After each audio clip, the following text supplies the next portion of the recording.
मध्य प्रदेश की धरोहर प्रोग्राम में एक बार फिर आपका स्वागत है। मेरा नाम है मनीष। भारत में लोक धर्म यानी स्थानीय संस्कृति की मान्यताओं को अभिव्यक्त करने वाले धर्म के प्रभावों को परिलक्षित करने वाले बहुत से मंदिर हैं। लेकिन इन मंदिरों में मध्य प्रदेश के दो मंदिरों का विशिष्ट स्थान है। ये है भेड़ाघाट और मुरैना में स्थित 64 योगिनी मंदिर। भेड़ाघाट में स्थित 64 योगिनी मंदिर पर हम पहले चर्चा कर चुके हैं और आज हमारी चर्चा का विषय होगा मुरैना में स्थित 64 योगिनी मंदिर। इस मंदिर की वास्तुकलात्मक शैली भारतीय संसद भवन से भी एक साम्यता रखती है और इसलिए ये अपने आप में विशिष्ट हो जाता है।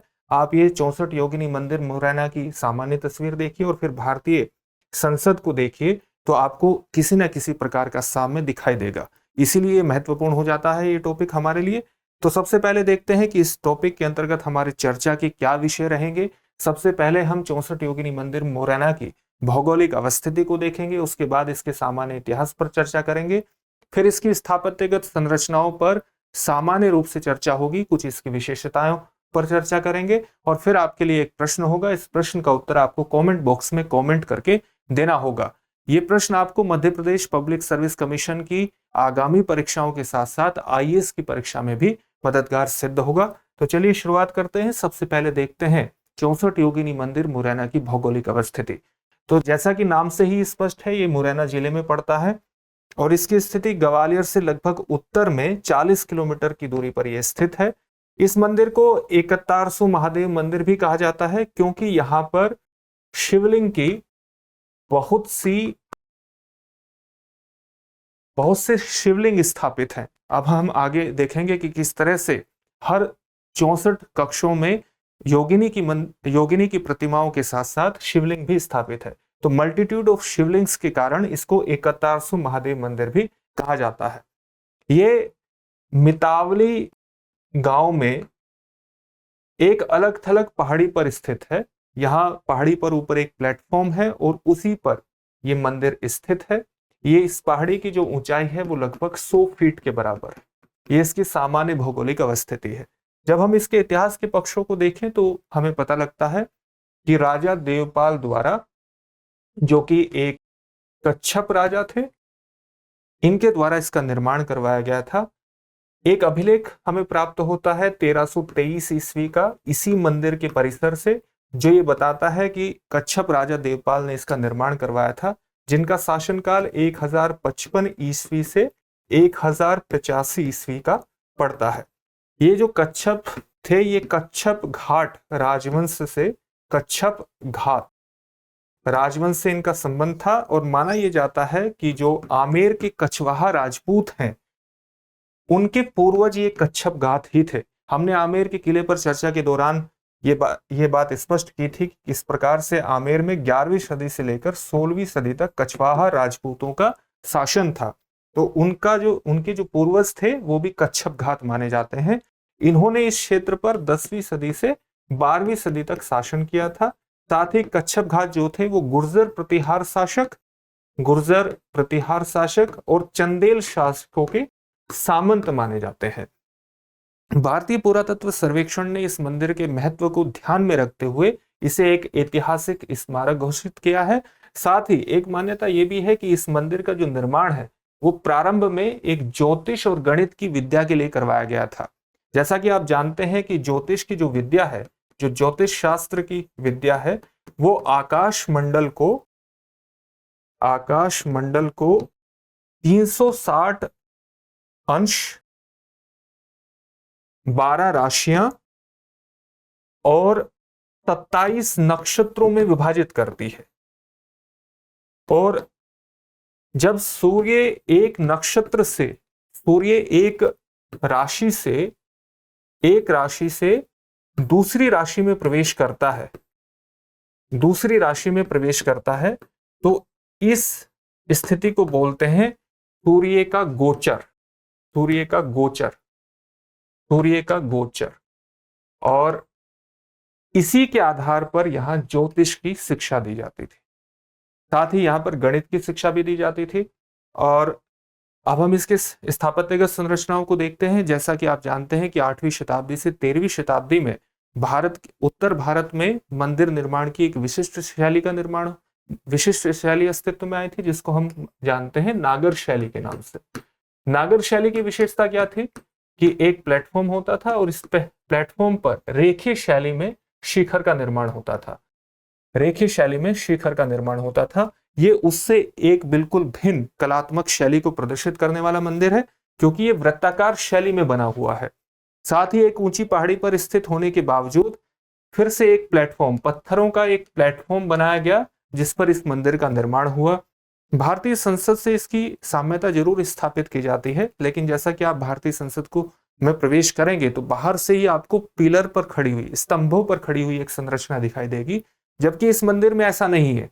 इस मंदिर में जब आप इसके मुख्य दरवाजे से प्रवेश करेंगे तब आपको पिलर की एक ऐसी संरचना दिखाई देगी और एक ऐसा कॉरिडोर दिखाई देगा, जबकि भारतीय संसद भवन में ये कॉरिडोर बाहर की तरफ से ही आपको देखने को मिलेगा।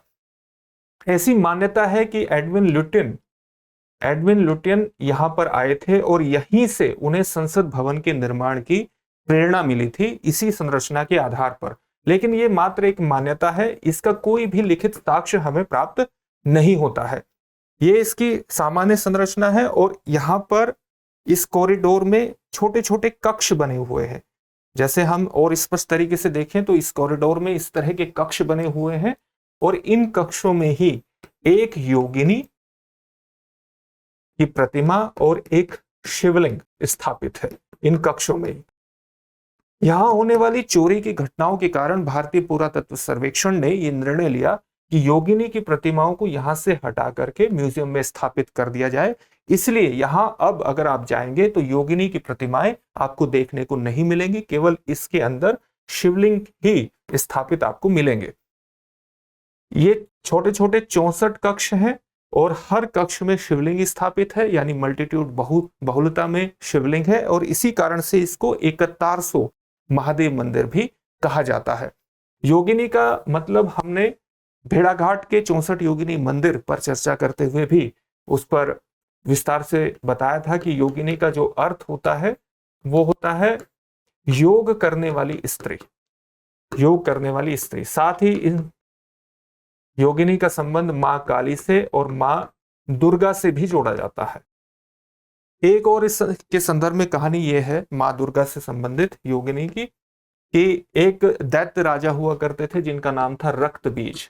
रक्तबीज बहुत बड़े भक्त थे भगवान शिव के, और इसके कारण, इनकी भक्ति के कारण, इनको भगवान शिव से एक वरदान मिला हुआ था कि ये हमेशा अजेय रहेंगे, ये कभी इनकी पराजय नहीं होगी, और इनके रक्त से गिरने वाली हर एक बूंद अगर धरती पर गिरती है तो उससे एक दैत्य का जन्म होगा, इसलिए इनको कोई हरा नहीं पाएगा।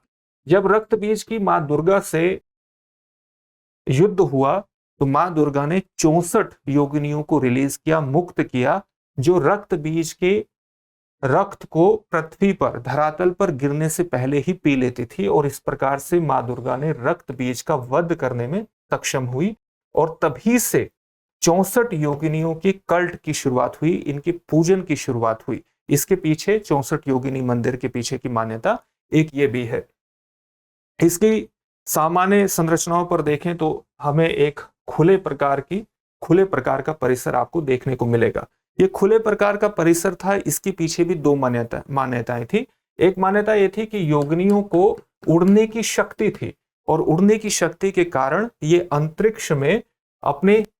अंतरिक्ष में इनका जो आवागमन था वो सहज रूप से संभव हो सकता था, इसीलिए परिसर को खुला परिसर बनाया गया। एक दूसरी मान्यता है जो अधिक तर्कसंगत प्रतीत होती है, वो ये, क्योंकि ये एक ज्योतिष और गणित की विद्या का केंद्र था जिनकी शिक्षा नक्षत्रों की स्थिति पर आधारित थी, इसलिए अगर नक्षत्रों की स्थिति पर आधारित होगी तो खुला परिसर होना बिल्कुल स्वाभाविक है। दूसरी मान्यता यह है जो अधिक तर्कसंगत प्रतीत होती है। इसी मंदिर के केंद्र में अगर आप यहां देखेंगे तो एक शिव मंदिर है जिसको केंद्रीय शिव मंदिर कहा जाता है। इस मंदिर की बाहरी दीवारों पर अगर आप इसको यहां से ठीक से देखें तो हिंदू देवी देवताओं की भी आकृतियां यहां बनी हुई हैं। अब हम इसके केंद्रीय मंदिर शिव मंदिर को देखते हैं। ये शिव मंदिर की पोजीशन है, अगर आप इसको देखें तो यहां से भी फिर से आपको एक प्रकार का साम्य देखने को मिलेगा भारतीय संसद भवन से। इस मंदिर का जो गर्भगृह है, इस गर्भगृह की आकृति यहाँ देख सकते हैं। इस गर्भगृह में इसकी खास बात यह है कि 2 शिवलिंग स्थापित हैं, एक बड़ा शिवलिंग, एक छोटा शिवलिंग। ये एकमात्र ऐसा मंदिर माना जाता है जहां पर 2 शिवलिंग स्थापित हैं। साथ ही यहाँ अलग अलग स्लैब पड़े हुए थे इस परिसर में, और इन स्लैब में छिद्र हुआ करते थे जो बरसात के पानी को संचित करते थे और पानी की कमी इस पहाड़ी पर नहीं होने देते थे। यहाँ अलग अलग तरह के जब आप स्तंभ देखेंगे तो ये गोलाकार होने के साथ साथ पत्थरों पर नक्काशी की गई है, पत्थरों को काटकर ही नक्काशी की गई है। लेकिन ये जो नक्काशी है ये बहुत उत्कृष्ट प्रकार की नक्काशी नहीं है, सामान्य नक्काशी है। इस मंदिर में प्रवेश करने के लिए नीचे पहाड़ी पर जब आप चढ़ते हैं तो आपको कम से कम 100 सीढ़ियां चढ़नी पड़ती हैं। उन सीढ़ियों पर चढ़ने से पहले ही भगवान शिव के वाहन नंदी की ये प्रतिमा वहां पर स्थापित है। ये सामान्य स्थापत्यगत संरचनाएं थी 64 योगिनी मंदिर की। अब हम इससे संबंधित एक प्रश्न देख लेते हैं जो आगामी परीक्षाओं में आपके लिए सहायक सिद्ध होगा। 64 योगिनी मंदिर मुरैना के संदर्भ में निम्नलिखित कथनों पर विचार कीजिए। आपका पहला कथन है, इस मंदिर का निर्माण कच्छप राजा देवपाल द्वारा 14वीं शताब्दी में कराया गया था। आपका दूसरा कथन है, मंदिर की संरचनात्मक शैली के आधार पर इसकी तुलना भारत की संसद भवन से की जाती है। निम्नलिखित में से इनमें से कौन सा या कौन से कथन सही है या है? आपके ऑप्शंस हैं केवल 1, केवल 2, 1 और 2 दोनों, न तो 1 और न ही 2। इस प्रश्न का उत्तर आप हमें कमेंट बॉक्स में कमेंट करके जरूर दीजिए। फिर से एक नए सेशन में आपसे मुलाकात होगी। धन्यवाद।